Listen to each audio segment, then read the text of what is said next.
দিনাজপুরে বেড়ে চলেছে শীতের প্রকোপ, এতে দুর্ভোগে পড়েছেন খেটে খাওয়া নিম্ন আয়ের মানুষ। শীত পরিস্থিতির আরো খবর জানাতে দিনাজপুর থেকে সরাসরি যুক্ত হচ্ছেন প্রতিনিধি ভুবন সেন। ভুবন, দিনাজপুরে শীতের প্রকোপ কেমন দেখতে পাচ্ছেন? একদম সকালবেলা বলা যায়, কি অবস্থা দেখতে পাচ্ছেন সেখানে?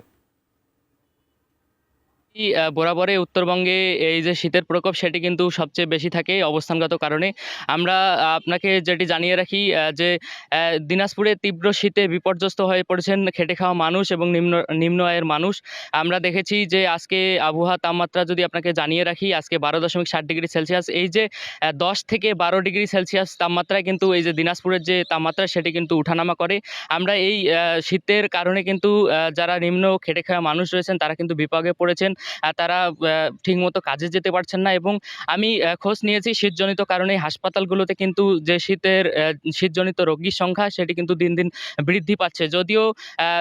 যদিও সঠিক মতন বেড ব্যবস্থা এবং যে শয্যা সেটি থাকার কথা সেটি কিন্তু না থাকলেও মেঝেতে এবং তারা বিভিন্নভাবে চিকিৎসা নিচ্ছেন।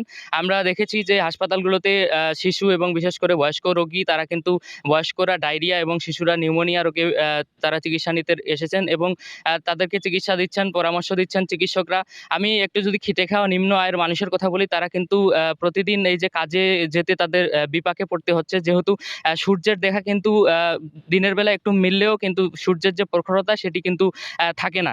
আমি আপনাকে যেটি জানিয়ে রাখি যে দিনাজপুরে শীতের যে তীব্রতা এই কারণে কিন্তু জেলা প্রশাসনের পক্ষ থেকে শীতবস্ত্র বিতরণের কার্যক্রম আছে কিনা সেটি কিন্তু জেলা প্রশাসনের পক্ষ থেকে আমাদেরকে এখন পর্যন্ত জানায়নি।